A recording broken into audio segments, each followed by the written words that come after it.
841 here, Big 550 KTRS. Don't look now, but Neil Gorsuch is going to be hearing cases on the Supreme Court starting today. Neil Gorsuch, I should say. And there is one case that the Show Me Institute, Michael McShane, is looking at very closely. Director of Education Policy for the Show Me Institute, Michael McShane. Mike, welcome back to the show. Hey, thanks for having me. So what case are you looking at?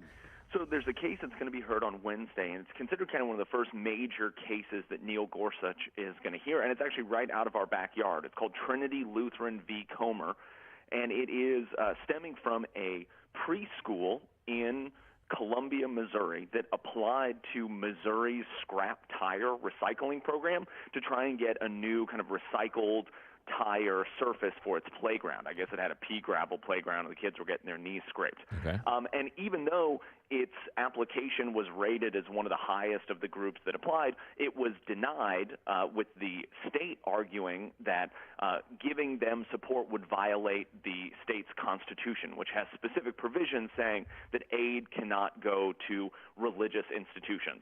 And so the Supreme Court has to decide whether singling out religious organizations like that, as happened in this program, violates their First and 14th Amendment rights. So the case is going to be heard, I think, Wednesday morning, and then we would get the decision, obviously, later in the summer. When was this originally? When did this problem first arise?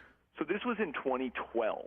So that's when they initially applied, and religious, well, at that time, private schools, nonprofit organizations, a whole group of people were able to apply to this program. I think that year they had something like 44 applications. Because they didn't have enough money for everyone, they rated all of them based on these different criteria. Right. And Trinity Lutherans was actually ranked 5th out of the 44. So had it not been a religious organization, it would have gotten the benefits. Yeah. It clearly took the last 5 years to work its way to the Supreme Court. What have been the lower court rulings so far? So I think the lower court rulings have been on the side of the state of Missouri, I believe. And then it got appealed, and then it got appealed again. All right. Justices, I mean, this one's a really interesting one because you've got states' rights versus religious rights versus everything else. I mean, this one's got a whole bailiwick of problems. Yeah, no, it's a fascinating one because it's interesting. Missouri is one of 38 states that have these things in their constitutions that are known as Blaine amendments. And there's a whole kind of sordid history associated with these anti-aid amendments. Unfortunately, it kind of stems from some anti-Catholicism that was existing in the United States in the 1870s and 1880s.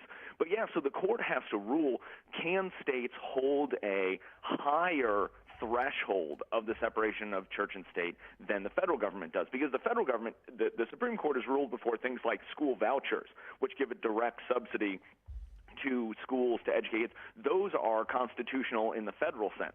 And if you think about it, there's tons of programs that we have that use public tax dollars but flow through religious organizations. So if you think of Pell Grants or the GI Bill, I mean, you can take those to SLU. You can take Medicaid dollars to Cardinal Glennon Hospital. Meals on Wheels programs are often operated by religious institutions. Habitat for Humanity, which is a Christian organization, gets HUD grants. So the implications for this actually stretch all across the country and cause us to think about all of these different organizations and institutions that states, localities, the federal government use to try and serve underserved communities. Who thought that just trying to get some recycled tires for a playground could cause so much controversy? Yeah, can you believe it? So it sounds like a good idea on its face, and Trinity Lutheran sounds like a great school, but if this was, Muslim, Trinity Muslim school, and they were asking for this, you wonder if there would be the same people on the same side arguing the same facts. No, that's always the question. I mean, religious liberty is one of those things that often is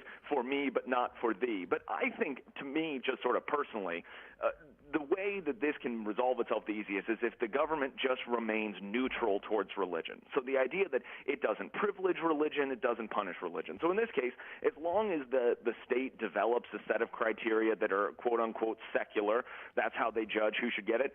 You don't get extra points because you're a religious institution. You don't get docked points because you're a religious institution. Constitution. You just get to participate like everybody else does. To me, that's a way to kind of turn down the dial on some of these kind of culture war issues, to say, listen, we are going to remain neutral in this case. We're not going to try and take a side either for or against. Certainly a legitimate point, Michael McShane. And so let's have the voters of Missouri overturn their own constitution. Why have 9 people in Washington, D.C. tell the people in Missouri what law should and shouldn't be on the books? Well, because there's a disconnect between the federal constitution and state constitutions, and so they have different sort of spheres of influence. So states can pass things that violate the federal constitution, and so we have to have these kind of checks and balances across our system, both vertically, so through federalism, and horizontally through the different branches of government.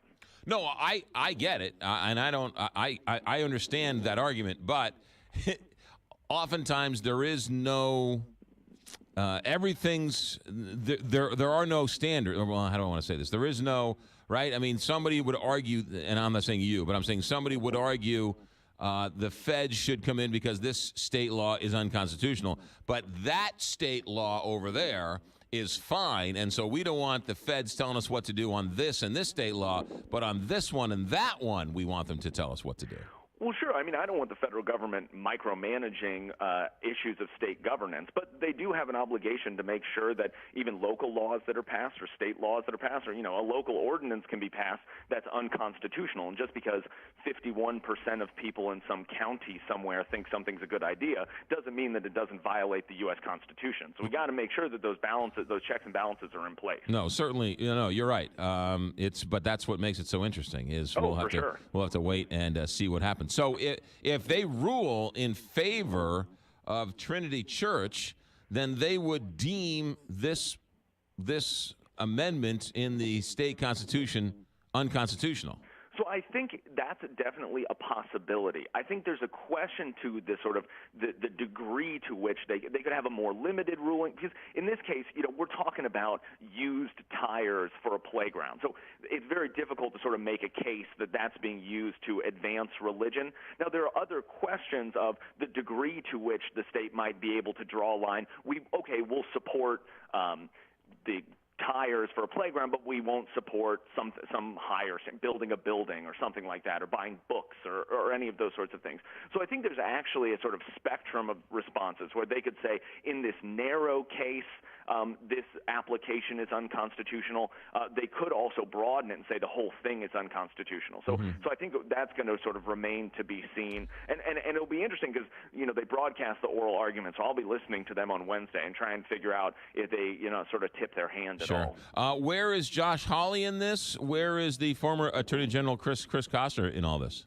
So I know that Josh Hawley recused himself from this case. So technically the state of Missouri is the person who's defending it, and he, I guess, had done some work with one of the groups related to the plaintiffs. So he has had another organization, or the people that are actually defending the case. I think, he's written in the past and spoken in the past against Blaine amendments. He thinks that they do violate the Constitution. So that's another sort of interesting thing. And then, I don't know if you saw the news, but on Friday, Governor Greitens actually changed the policy. So he issued, I don't know whether it's an executive order, just to sort of change a policy to say religious organizations can participate in these programs now. So actually, both the plaintiffs and defendants' cases, the Supreme Court told them, you need to come back and tell us whether this case is still alive. Now, from what I understand, and I just checked the news before we started talking, it seems to me that the case is still going to go on because the legal question is unresolved. But that was this kind of last-minute twist that was put into the story too. Yeah, really interesting stuff. Michael McShane, this is a story that's not getting a lot of attention, but should and will over the next couple of weeks and months as they hear oral arguments with the full complement of 9 justices, thanks to Justice Neil Gorsuch on the bench. Michael McShane, great stuff. Thanks for coming in. Come in the studio whenever you're in town. Will do. Take care. You got it. Mike McShane, Director of Education Policy at the Show Me Institute. Really interesting stuff. 850, Big 550,